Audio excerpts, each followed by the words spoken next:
Welcome back to the Constitutionals Podcast. I'm your host, Chad White. If you didn't know, this is the premier podcast for the website cpluscomedy.com. Like I just said, it's a website. Go there. Welcome back.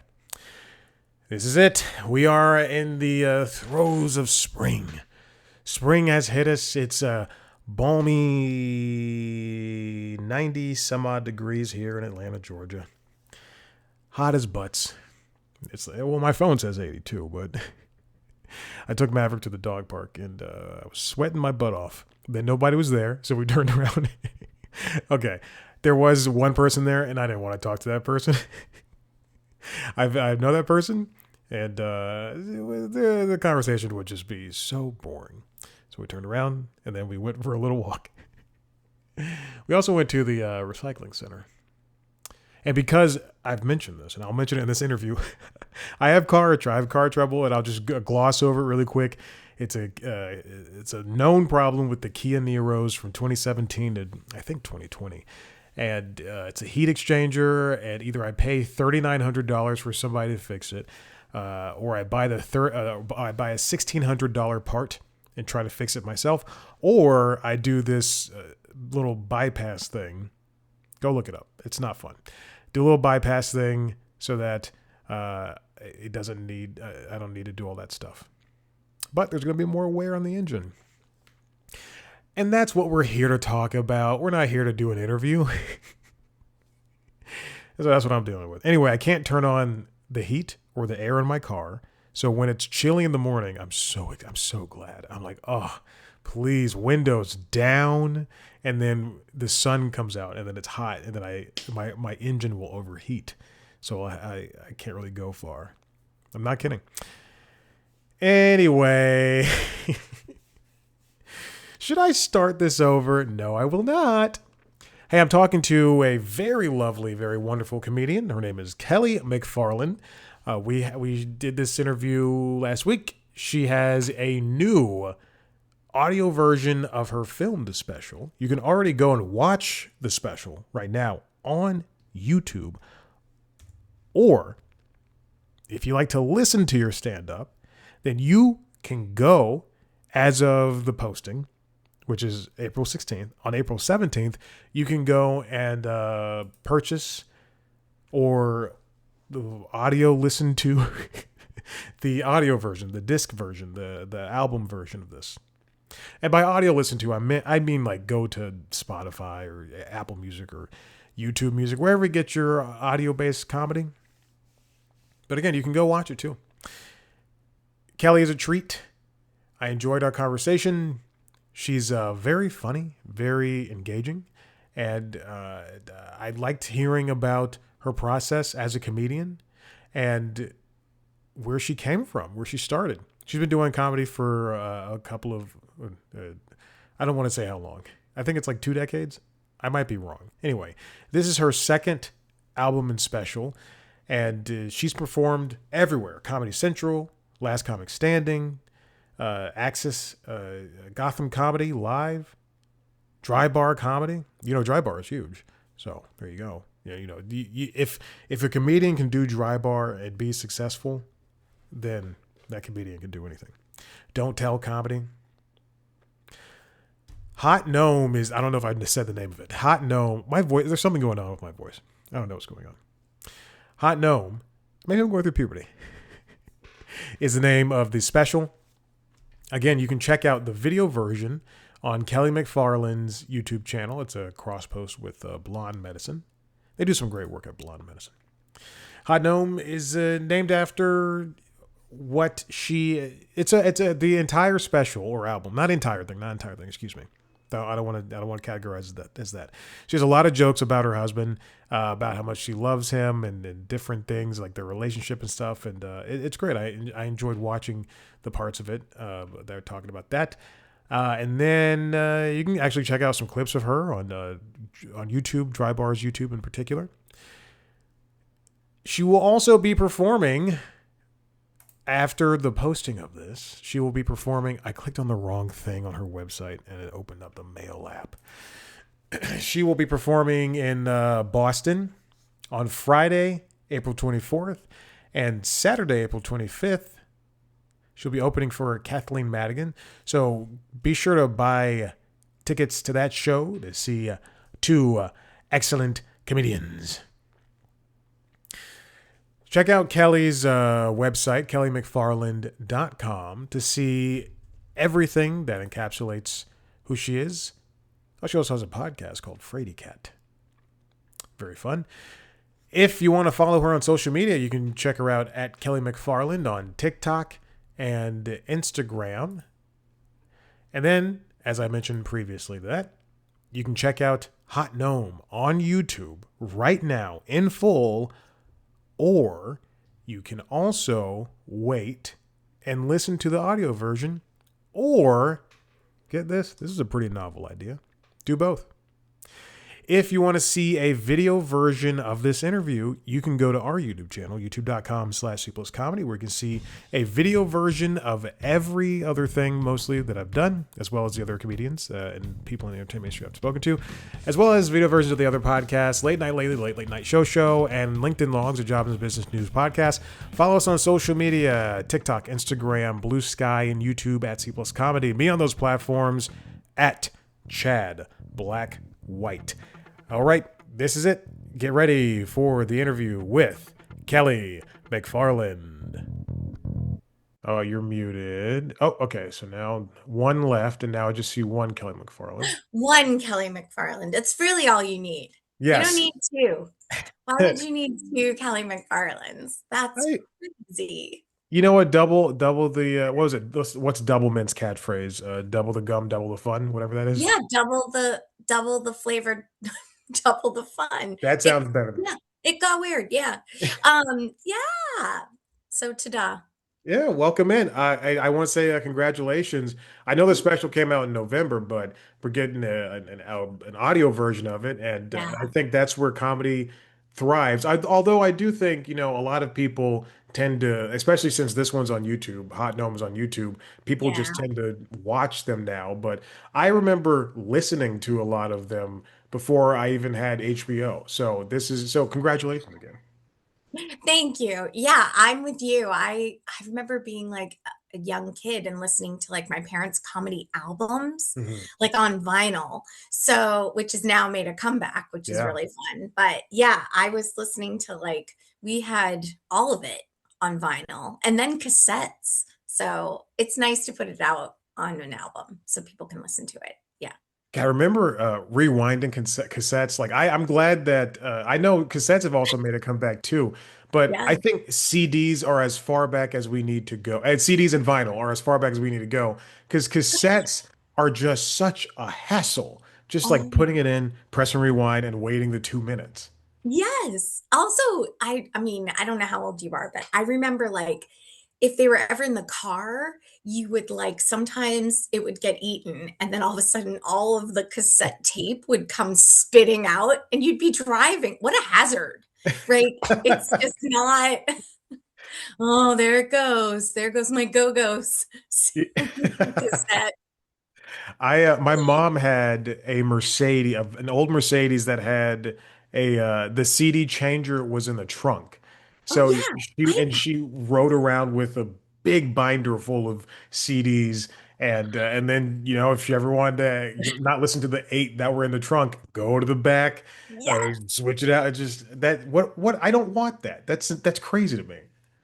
Well, I have to tell you, I mean, I had a Volkswagen Jetta that had that, and it was like state of the art. It was like a big deal. It had like I remember that was like a selling point when I was on the car lot. They were like, and there's an 8 disc changer in the trunk. And I was like, oh, 8. And then, but you had to like go to the back of the car and open the trunk and then like change them all out. Ugh. Yeah, I What know. what a way, like, and then keep, like, I imagine, because people keep their cars, so I Yes. imagine there's people driving around now with cassette decks in their car or with these 8 disc changers in the back, and like, I just I couldn't do it. I'm dealing with No. car issues right now, but at least it's Okay, a modern car, and I can at least sure. handle it. So I have a friend who's a comedian, Carolyn Plummer, very funny comic, and we spend a lot of time in our cars as Mhm. comedians, right? And so she was complaining the other day, and she's my age, that her phone wouldn't pair. We sounded 1,000 years old. She was like, my phone won't pair. It's so frustrating. Every time I get in, I have to pair my phone. And I was like, I don't know if it's you're saying pair too much, but is that the right word? Like, pair? Is that the right? You mean like find your parrot? Is that? Yeah, that's our biggest complaint. Our phones won't pair with our cars. Yeah. Like, yeah, that's some Jetsons stuff right there. Oh, and the Jetsons. We should be at a point where we should have our cars in our briefcases like George Thank did. you. Thank you. It's I should be crazy. able to just walk in my closet and have it read my mood, and then I'm dressed when I hmm come out. hmm So for me, I guess that would be like, hey, I don't want to do anything today. Put on some gym shorts and the loosest shirt possible. I mean, I oddly enough, that's the same outfit I'd like to wear. Hey, look at Yeah. that. We're creatures of the same habit, you know? Listen, cozy is the only. Yes. Cozy is the only. Yes, that is Cozy's that. the only That is that. Please, I'm telling you right now, I will not, I will trademark it for you. That has to be the title of your third special. of my next one. Okay, on it, boss. Got it. Cozy is the only. Cozy is the only. Yeah. I want to be on the couch watching the Masters right now. So, but Right? you know, it's No. You know what? Let's just turn the camera and you put on the masters and I'll get some pimento cheese and we'll chill out. pimento cheese. That is that your snack of choice while watching television? No, just golf. Just golf. Isn't the pimento cheese like part of the Masters It thing? is. It is Menu? the Yeah. sandwich. Yeah, it's like a $5 sandwich for the pimento cheese with just white bread, and that's it. Yeah. I mean, that sounds very heavy hmm and delicious. Yeah, Yeah. and you Can have we to talk about your tiger? my time. Yes. Oh, yes, yes. The painting. Yeah, Love it.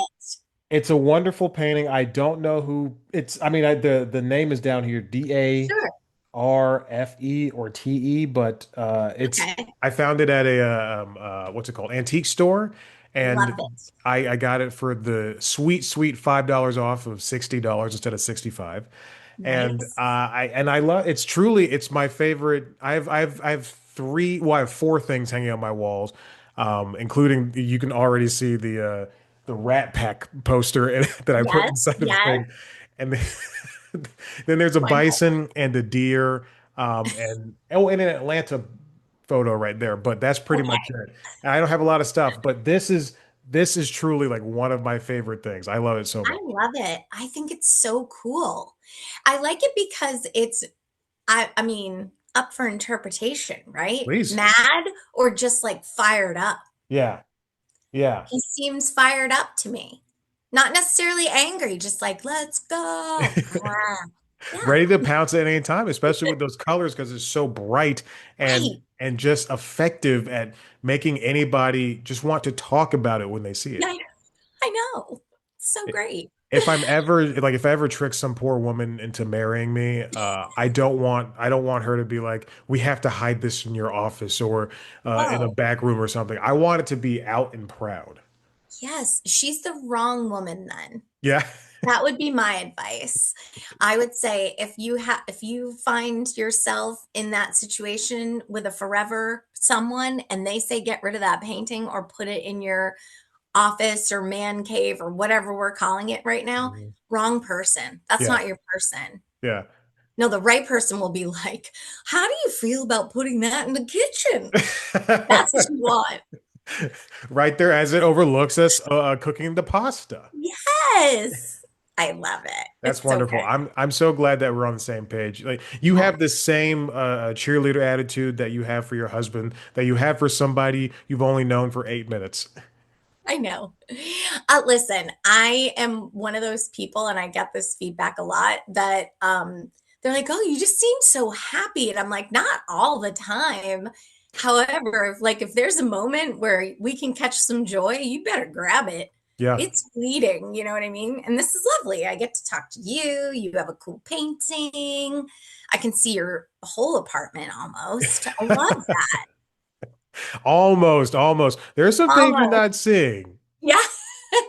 Same. There's a whole thing happening outside of this, right? Like Yeah. outside the box. Yeah. But you have an excellent corner. I I love know. the plants behind you especially. Yeah. And it looks like they don't need a lot of sun, which is fantastic, No. but you still have a lot of good light in there. And then Yeah. you're flanking it by two. It's a perfect corner because you're flanked Mm, by two different pieces of artwork. yes. Two different pieces. Yeah. This one I hate. It's it was it was Okay. so, oh, we brought it full circle. Yeah. This came with the husband. Okay. He loves it for some reason. Um, it's fine. Hmm. Uh, but he loves it. So I'm like, okay. No, that wasn't a but, it's an and. And Okay. he loves it. Okay. It's fine and he loves it. It's fine. And he loves it. And then this is like, I just really like anything that has the Metropolitan Museum of Art Yeah. like stamped at the. No, I'm just kidding. I don't know. Oh, I just liked it. Yeah. I I was like agreeing with you. my art to say where it's from. No, Yes. I just really like these like William Morris, like they're always like branded, which is Okay. kind of neat, I guess. But anyway, Well, enough about the artwork on my walls. we'll talk about the artwork you have on stage. Yeah, let's do it. That's a fun topic. Yeah. Yeah. I got about 24 minutes into the special, Okay. and I enjoyed I liked it. You looked great up there. You're very Thanks. funny, and the audience. I'm guessing that they were there to see you, but if Yeah. they weren't, then you won them over almost instantly. It was such a good time just to have an audience that is like game to see a comedian and to be with them.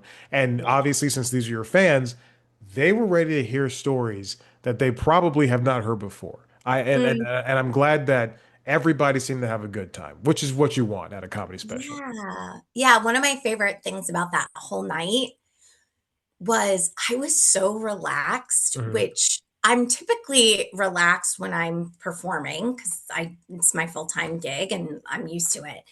Sometimes though, when there's cameras and there's something at stake, I feel like I in the past may have been a little bit more rigid or like took a little bit to get going.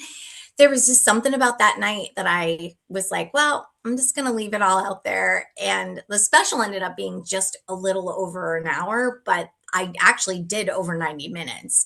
And then we kind of like tailored it down a little bit. Okay. So it was very, my pacing just felt good. And the audience was there for it because I'm seasoned enough to know if they want you gone. Hmm. You know what I mean? Like, I Right. feel like I wouldn't have stayed for 90 if they weren't willing to come with me. And they really were with me all the way till the end. So it was good. That's really good to hear. Where did you tape it? It was at the Cabot Theater in Beverly, Massachusetts. It's Okay. this old, old theater. And I've been playing there since I was a baby comic, so like years and years and years ago. And I just, it's one of my favorite venues. I just love everything about it. The stage is, it's a big stage. However, it feels really intimate in there for some reason. And yeah, it's like it was a good location too because I have a lot of New England followers, a lot of fans in Mm. New England. So people from Maine, New Hampshire, Vermont, they could come down, and people from like Connecticut, Massachusetts, it was easy for them too. So we had a really good time. It was a good night. Wow. Yeah. Yeah, I like that stage. It looked really regal, and like to hear some history from that, it makes sense that the way it looked. Uh, when you were when you cut down from 90 minutes, and now we Mm. have, I think it's roughly like what, 54 minutes or something along those lines. Yeah, it's around there. Yeah. When you cut down that much, how do you know what to kill? And then are you also taking that stuff because you filmed it, but are you taking that Yeah. stuff and then working it out on the road again, or what's going Yeah. on there? That's a great question. Yeah. It's definitely the stuff that ended up not making it in was probably newer stuff that Okay. I just really knew that, like, even between editing, the time we recorded and the editing, I had already made it better. And I was like, Okay. we're just going to save this. Let's just save it. We'll just put it aside. And then there were a couple of bits that were longer that I kind of was like, this is I've really beaten this horse. Like, we don't need to put this here. It's on something else, or it's, whatever it is. So it was kind of easy to edit it down, Mm. actually. There was just one bit probably that I wish was on it, and now I just feel like, great, it's something I'll put it out next time. Yeah. I'm I think excited. that's I looked at your social media and it's very well done, very well tailored. And I Thank think you. you could very welcome you could do like I don't want to produce for you. I'm sorry if this is Please too much. do. But you could also just like put out like, hey, here's a bonus thing. If you Yeah, like the special, here's a bonus thing. Here's a minute of that joke. Here's a minute of this joke, and then come see me live and whatever. yeah. There's this whole thing that I wrote about my parents both passed away like within 2 years to the day of each other, which Wow. is kind of where the whole idea for recording this special and like having this time capsule almost of everything I had done up until this point, because I just felt like if you wanted life lessons, let someone close to you pass away and then follow that with a chaser of someone else passing away. Right. It was so much that I really felt this very like strange feeling of calm. And I felt super centered that it was like, you know what? Life is really short. I should probably put something out that I made myself. So, Mm. um, yeah, I wrote a ton of stuff that's a little dark. Yeah. I mean, it That's wouldn't fair. make sense.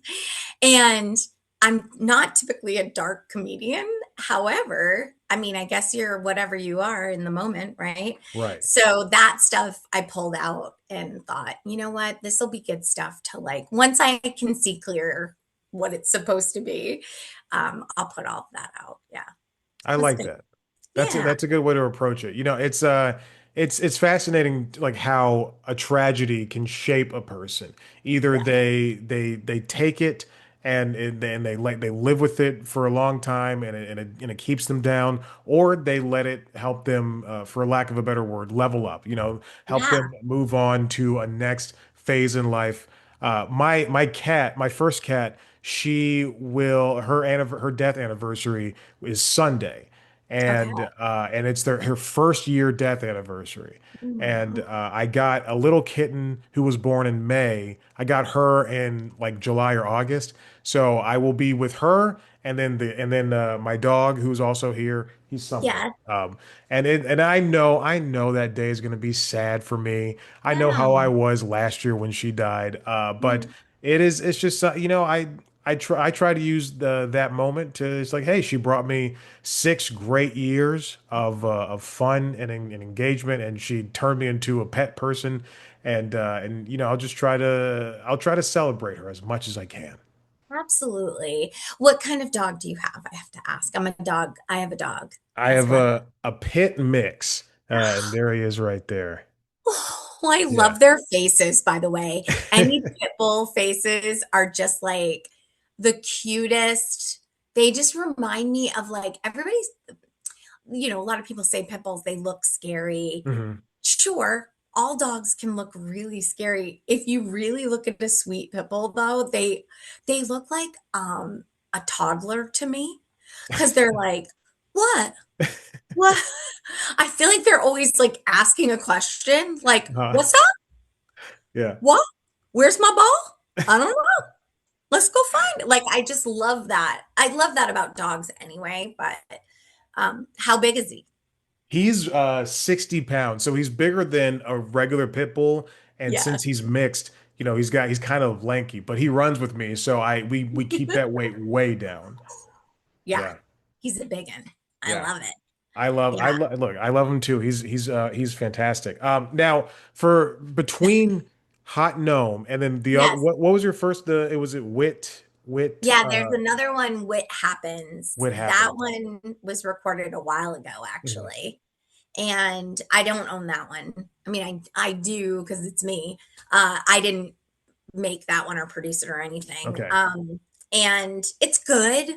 It's good. Like, go watch it. That's what I'm supposed to say. Go watch everything. Like, if Yeah, you're falling in love with me right now, you should probably go watch everything I've ever made.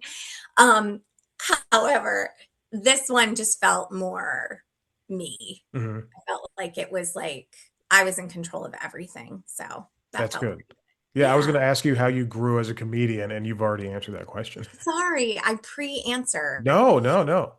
I have a really bad habit whenever I'm a guest on anything, I start interviewing the person that's supposed to be interviewing me. I just did that yesterday to someone and they were like, "Are you interviewing me?" And I was like, "Not intentionally. It's just kind of happening." So tell me about your childhood. Um, Chad, tell me everything. Um, yeah, I grew, I feel like you're growing all the time as a Mhm. performer. And if you're not, check in with yourself Right. because, right? So yeah, I think I'm just more comfortable now than I've ever been as a performer. And I I feel like I get more in my body now, if that makes sense. Mm, Yeah, I'm like okay. more in my physical self as well as thinking about it. Yeah. So, and that makes a difference because that's how I am in my day to day. Like if I'm with friends and I'm being silly or cutting up, I'm kind of like a physical animated person at 4'11". And so I'm more like that on stage now than I've ever been. And it's more fun. It's way more fun. I'm glad you mentioned your height. I watched one clip that you said you're 4 foot, like I think it was the hiking clip, and you Yes. said you're 4'11", and I was just like, Mhm. I don't know if that's a real height. Like I It's a don't. real high. And then I saw you. Then I saw an Instagram post with you and a very tall redhead, and I went, Yes. That's a good Yeah. juxtaposition, but I don't Yeah. know." That tall redhead is Erin McGuire, and she's 5'11", I think, comedian out of New York. And yeah, when I'm standing next to someone who's super tall, that's when people go, "Oh, you're really short." I'm like, "No." I mean, I get it. I present very tall, Mhm. Yeah. so you wouldn't know. But yeah, I'm down here. It's like the stage presence and then what you mentioned about being so animated when you talk. Like, Uh, yeah, that's you come off as the biggest person in the room. yeah. And it also helps that the stage is elevated about five Thank feet off the you. ground. Science, math, physics. I don't know. Physics. Yes. When did you know, I like to hear comedians routines about Yeah. how they get prepared. So how did you get ready for Hot Gnome? Like do you have meals before you eat? Did you treat this the same as any other set or was it something special where you were like I'm going to go buy new clothing. I'm going to do all these different things. How was that working out for you? That's such a good question because I have a very like I would like to say, "Oh, that's let me think about it." I don't have to think about it. One of the goals of the whole night was I wanted it to just feel like a regular night. So I just Mm, did everything I would do anytime I'm playing a theater. So for me, I was wearing the clothes in my closet. I picked out a good theater outfit. I did have my makeup done just because we were filming and I right. wanted to make sure that I would never put on enough, right? I would think I'm wearing a ton if I was doing it. And I think everyone, if you're getting filmed in a big space, you should have makeup done. I don't care who you are. Fair enough. Um, yeah.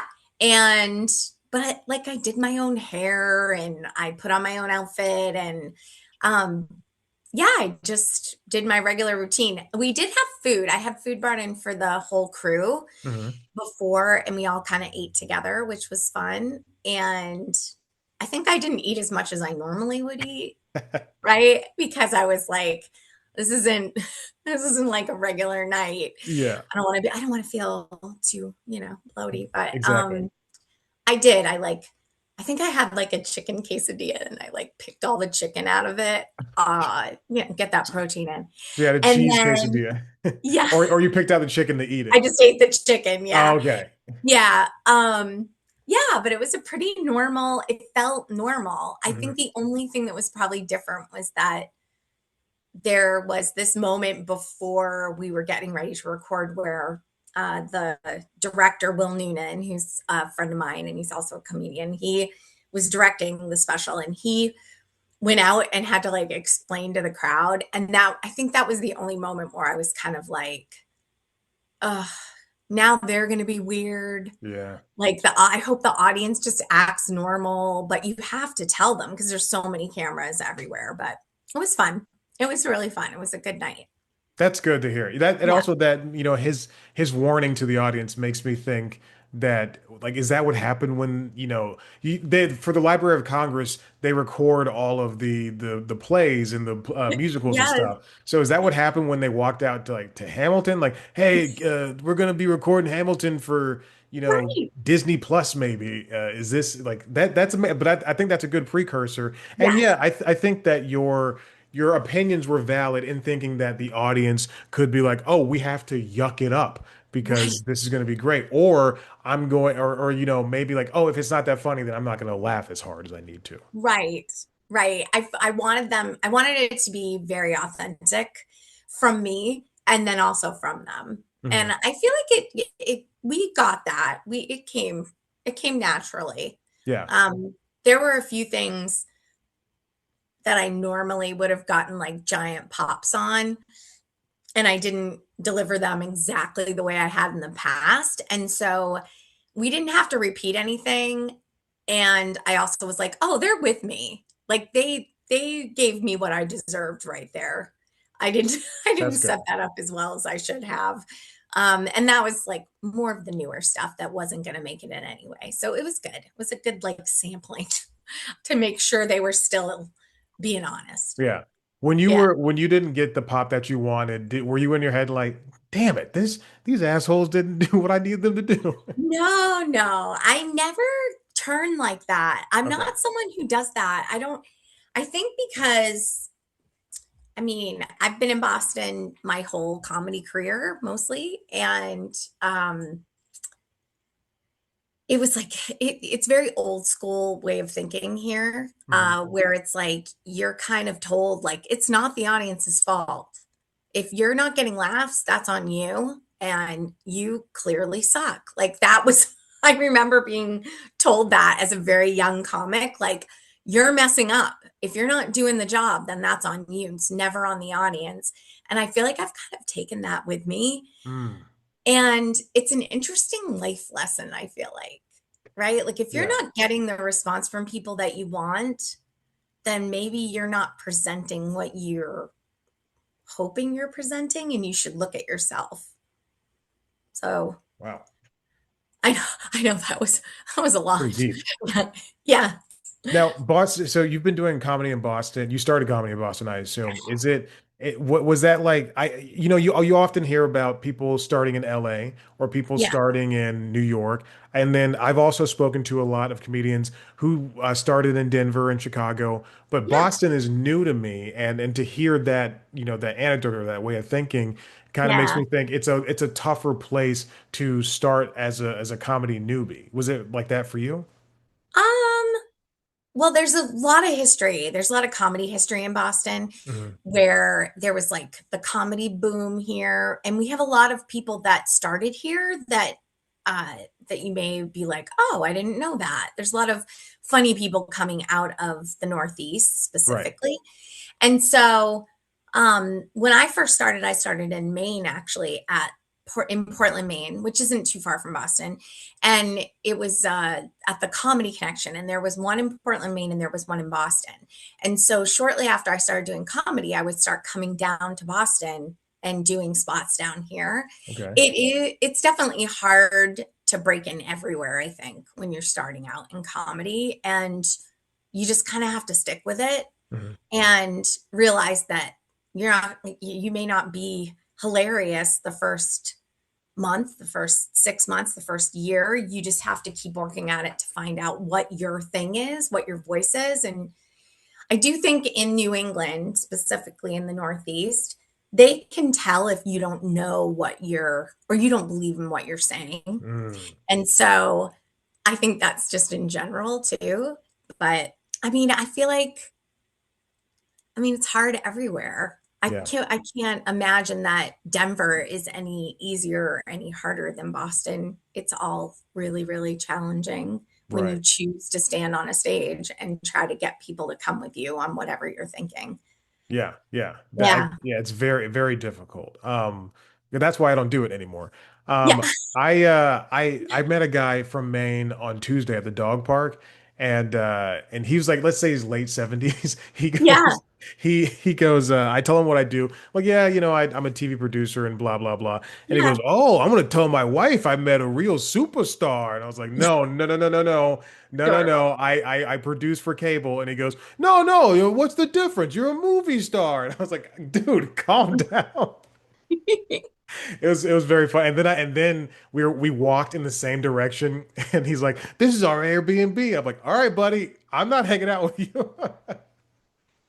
You're not taking me on as your own now. Okay. Right. We're not friends. This friendship didn't just hatch. This isn't Yeah. up. Yeah. Okay. I'm not going with you wherever you're taking me. Yeah. Um, yeah, that checks out. I love that you did the accent. Well done. Well It was done. a bad accent. I only do No, one it type was of accent. perfect. It was perfect. Real superstar. Yeah, he was nice though. He was nice. And he was Yeah. very genuine in everything he was Oh saying. yeah. But I Yeah. just didn't like. And look, we could have been friends if he lived in the city. But he's traveling from Florida back to Maine. I don't want to. And then his wife's at the Airbnb. We can't My hang out, gosh, buddy. that's the best, right? We could be friends, but you don't live here. So We also bye. talked about golf too. He was like, I was like, I got to watch the Masters today, and he goes, "Oh boy, I can't wait to go hit a few myself." And then I gave him some golf courses, and he's an older gentleman, obviously. I had to keep repeating it over and over again. I'm like, Charlie Yates, Candler Park. He's like, those are the ones. Okay. Charlie Bates, Standler Park. Got it. Yeah. And then Sloss. I also wanted to say for Boston, like starting comedy in Boston, the first guy to do Yeah. comedy in Boston, it was at the Boston Tea Party, and they were throwing stuff over, and he Yes. he, he grabbed the mic and he's like, "This is crazy! You guys here? Remember that tea thing we did a couple of days ago?" Sorry, I'm sorry. How about that team? Am I right? What do you do for work? There's some sort of truck outside. Can Yeah, I no, pause no, you for no. a I think we're done. I think we're You done, think you're Kelly. done? You want to say Yes, goodbye to me? Mwah, mwah, mwah. yes. Yes. Thank you for coming Oh on. I my gosh. Thank appreciate you for this. having Of me. course, yes. You're very funny, and good luck with the release of the audio release of Thank Hot No. It was you. great. Thank Yeah. you. Yes, the auto release on April 17th, available now for pre-sale. Pre-sale. All right, Kelly. Have a good Thank one. you, Chad. You're All very right, welcome. bye. I hope to Bye. see you again. Bye.